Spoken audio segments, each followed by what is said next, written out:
Welcome to episode 10 of Breaker Banter in the first live edition here at the Hard Rock Cafe. How happy are we to have them on board as a sponsor for this season? It's going to be a blast. My name is Devin Dobek, the broadcaster for the Biloxi Breakers. I'll be joined shortly by Brett Riley, the head strength and conditioning coach for the Biloxi Breakers. A lot of exciting stuff as we peel back a few layers and figure out about Brett's journey now into the professional coaches realm.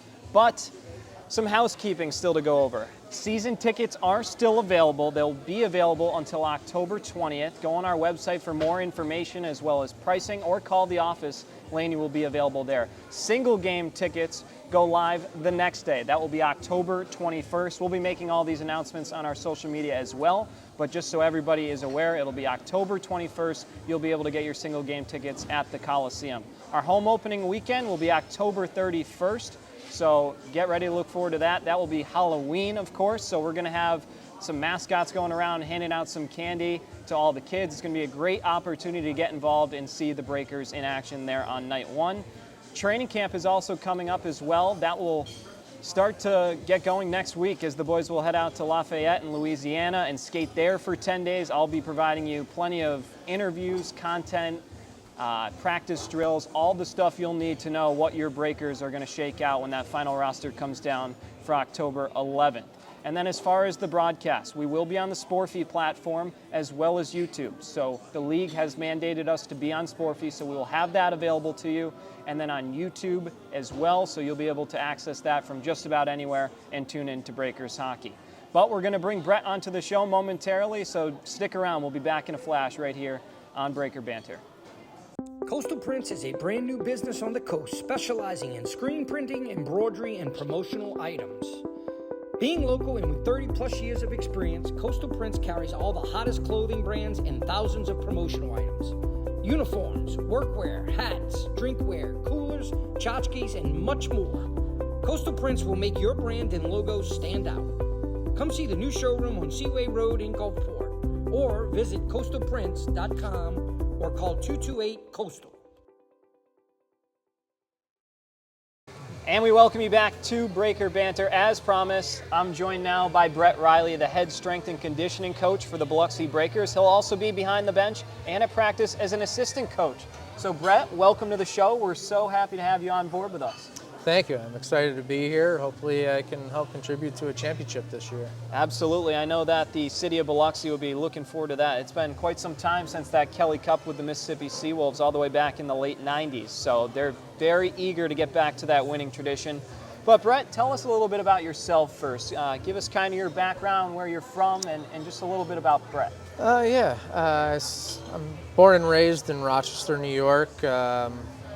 Grew up playing my entire, life, juniors, and got my family that came down with me, which is super exciting. Super excited that they're here to experience this ride with me. They're a little nervous, as I am as well, as you probably can tell, but I'm excited. Yeah, it's a great opportunity in and of itself. But so your family, I imagine you're married, you got some kids? Yeah, I've got 2 kids. I got a son and a daughter, and I have a stepson as well. Happily married for 10 years now. We moved from Southern Illinois this past Friday, so everything's new. It's kind of nice seeing the ocean every day, that's for sure. I can imagine that drive was a bit of a gauntlet for you as well. It was 25 for me. I broke it up into 2 and stopped around Hilton Head for a little bit, but I can imagine that was a long ride for you all the way from Illinois. Yes, very much so. we had a U-Haul, and we had the van, and it was a lot of stops, and it was tough. Let's just put it that way. But you're here now, and we've started to hear some of your plans, which we'll get into momentarily, but Sure. It seems like it's going to be a great fit. So, of course, you were able to join the Breakers through your relationship with Coach Penn's, Yes. bringing you on as an assistant coach. You met through the game as players. So tell us a little bit about your playing career. Of course, you played in college, went on to have a pro career, but Morrisville State is where you went to school. Yes. And then from there, went to the SPHL, played in the MAHL, the AAHL, so kind of a little bit of all over, but tell us a little bit about your journey from your perspective.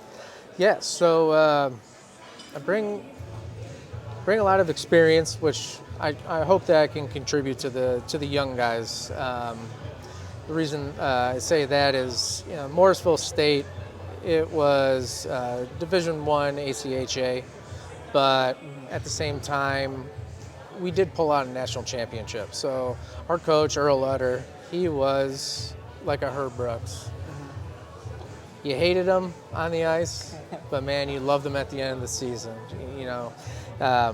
If it wasn't for him, I don't think I would have actually seen a pro career, honestly. Yeah. It was incredible. I give him probably 95 to 100% of all of my professional success. And I'm sure he would be thrilled to hear that now you've gotten into the coaching realm in a professional Yes, sense. So yes, I have. But similar to him, I can imagine as the head strength and conditioning coach that you might not be the most liked guy in the Mississippi Coast Coliseum on a day-to-day basis, working with the boys and making sure they're in tip-top shape.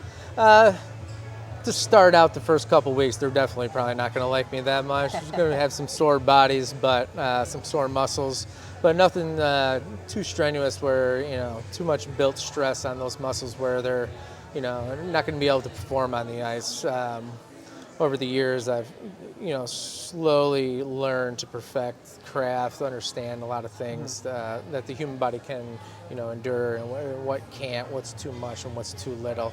So they'll be more than all right. Oh yeah, I'm sure it's going to be awesome. I'm hoping that maybe you can give me a few pointers as well. We can start improving my physical fitness, but it's going to be a fun year for all the boys. And I think, looking around the league, there's not a whole lot of head strength and conditioning coaches throughout the league. So Biloxi may be getting a bit of an edge there with you in town. I think they really will. I was actually extremely surprised that Coach Pence was even tossing around the idea, because even when I was in the SPHL, we didn't have one. Normally it's AA, AAA, and obviously the NHL. So I was ecstatic when he said, "Hey, I need someone down here. We're trying to win, bring a cup to this city." And I was like, let's get it done. All right. Let's get this ball I love rolling. that. Me and him, when we're in the office, someone will every so often go, "We want the cup." And that's true. That's why we're here. That's why we're putting in all this effort, and why Coach has been building a roster that we feel is going to be more than capable of pulling that off.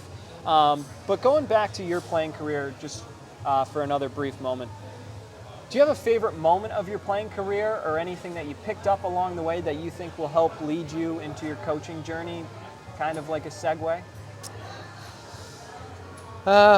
My best moment was understanding how to overcome adversity. I tell this with all my clients. If you can learn to overcome adversity through the weight room and through your field, whether you're on the field or on the ice, your coach at the same time will find a way for you to perform at your top expectation that your body can genetically handle.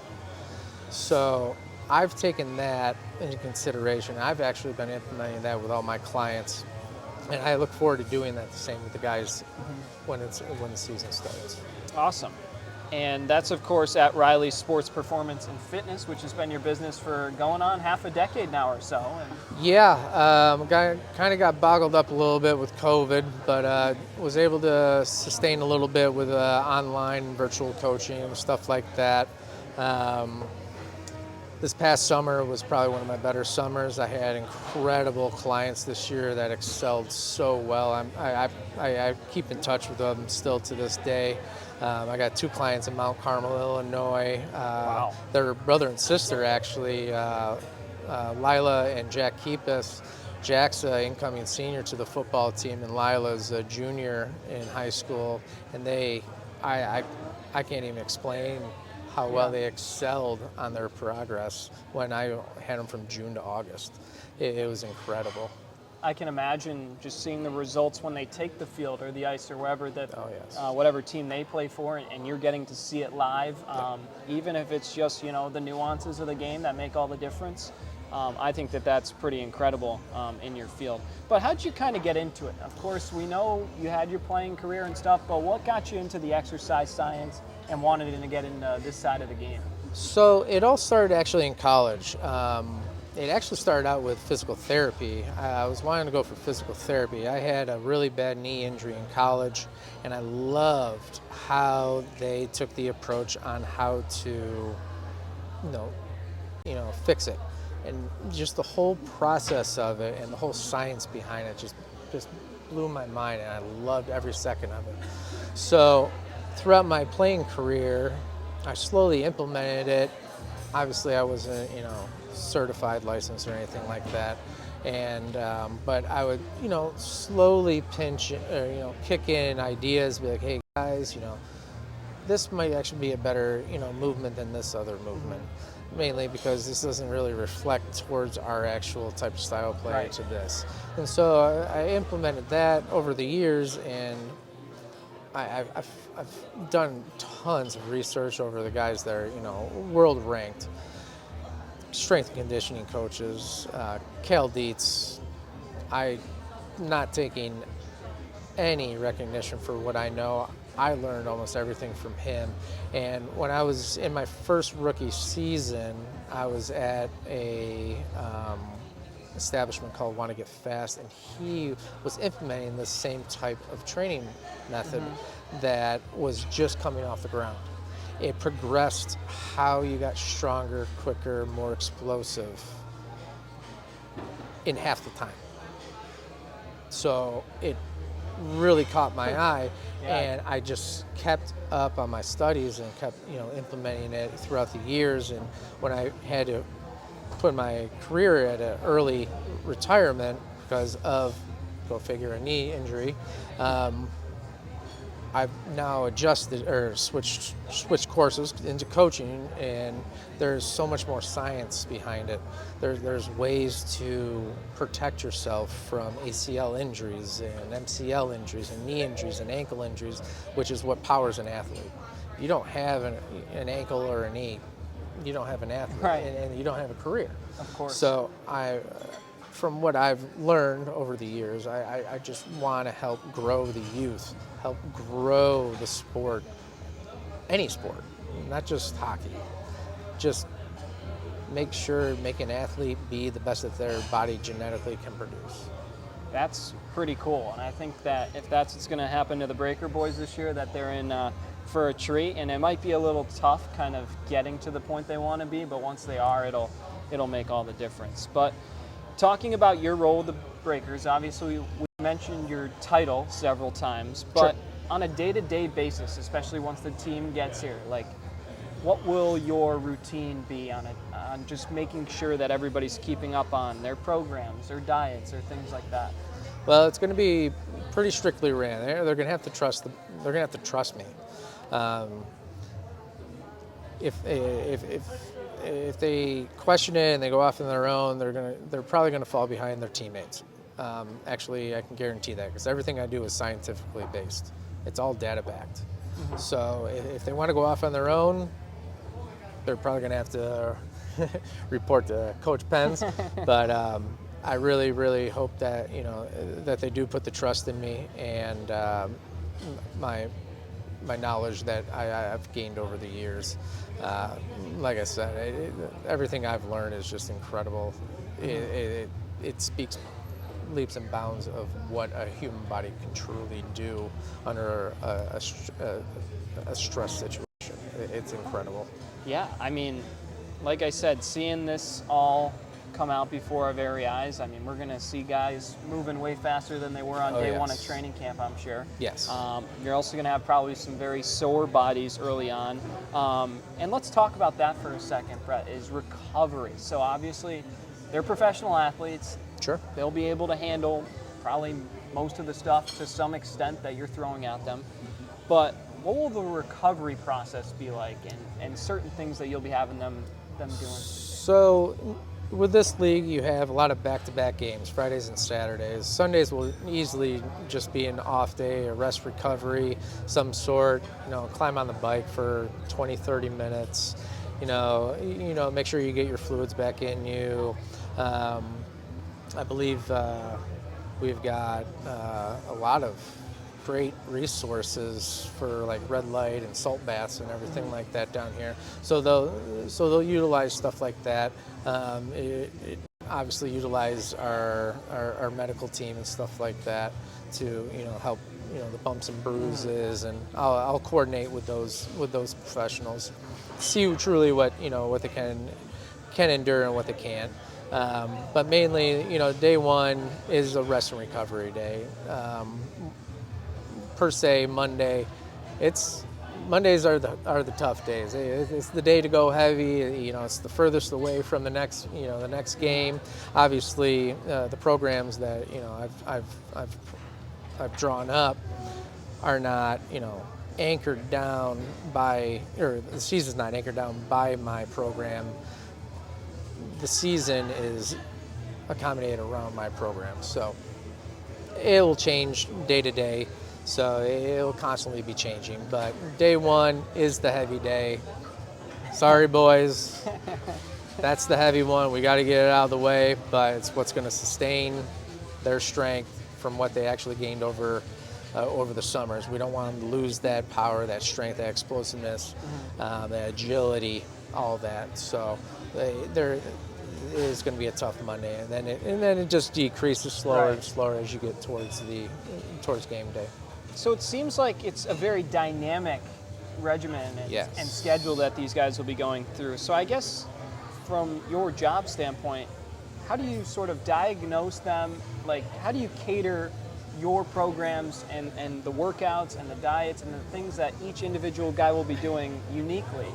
How do you diagnose that and kind of monitor it and kind of be like, okay, I want this guy to be faster, this guy needs to be stronger? Sure. And, yeah. Absolutely. So kind of run with that. So training camp. So as the boys come in, we'll be conducting testing, sprint testing, strength tests, so on and so forth. So I'll take this data, and right out of the gate, I'll know exactly what they need to improve on right away. No ifs, ands, or buts. It's very simple. Throughout the season, they will decrease.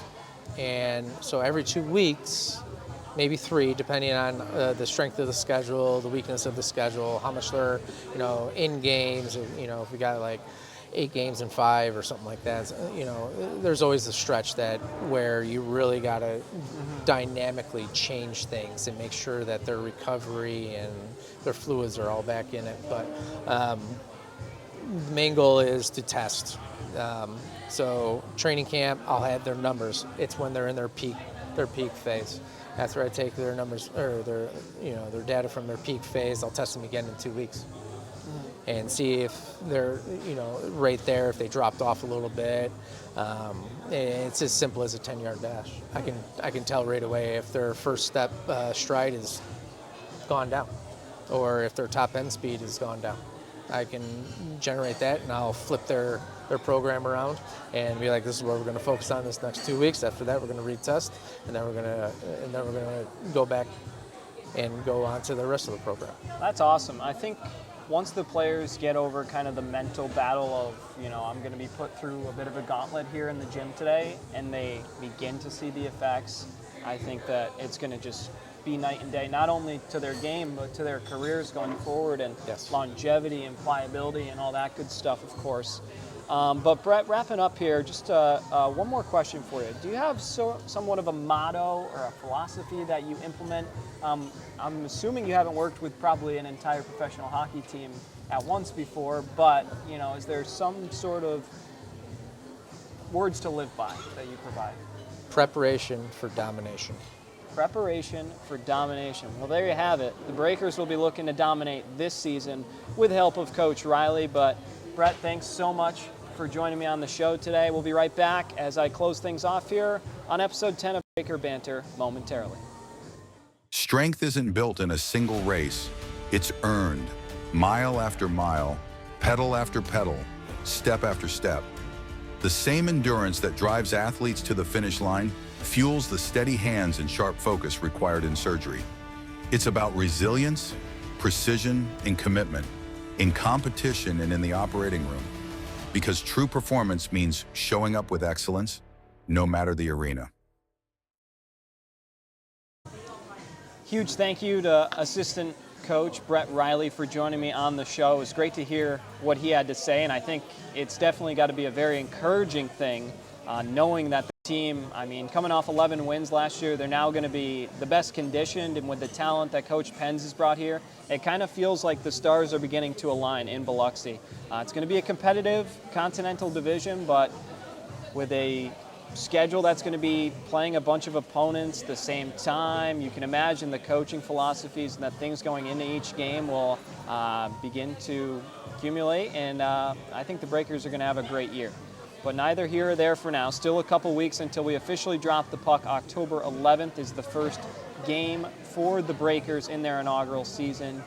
October 11th at the Monroe Civic Center in Monroe, Louisiana. First home series will be October 31st against the Monroe Moccasins again. Steady diet of the Snakes this season. They're going to be playing them 12 times. So there's going to be a natural rivalry forming there. If you want to read up, study up on the Moccasins, go check out our website, the article entitled The Bayou Battles coming up for this season, where I preview the Monroe Moccasins and the Baton Rouge Zydeco, who will both be playing the Breakers 12 times. But wrapping things up here, season tickets, last day to get yours is October 20th. So go on our website, call our office, get in touch with who you need to. We're at a high for the area as far as season tickets. We've never done as many, or there hasn't been as many done with the Seawolves organization as the Breakers have done this year. Our sponsorship numbers are crushing it, so we appreciate all the support we've gotten, and we're going to definitely make everybody really happy for all their effort and time they've put in this organization. But season tickets, October 20th is the last day to get them. Single game tickets go on sale the next day, October 21st. There'll be more information from our social medias regarding that, so stay tuned in the coming weeks. Training camp will be in Louisiana. I'll be providing plenty of coverage, as I mentioned, so feel free to tune into our socials to get some looks at the guys. But it's going to be a great year. All the broadcasts will be live. We're also going to be on radio airwaves, I forgot to mention in the opening. So we're going to be with CPR Rocks. All the games will be streaming, audio only though, on CPR Rocks. So feel free to tune into those games, whether you're in the car or on the go. You'll have a chance to get your dose of Breakers hockey. But once again, a huge thank you to Brett Riley for joining me. My name's Devin Dobek. Thanks so much again for joining us on episode 10 of Breaker Banter from the Hard Rock Cafe.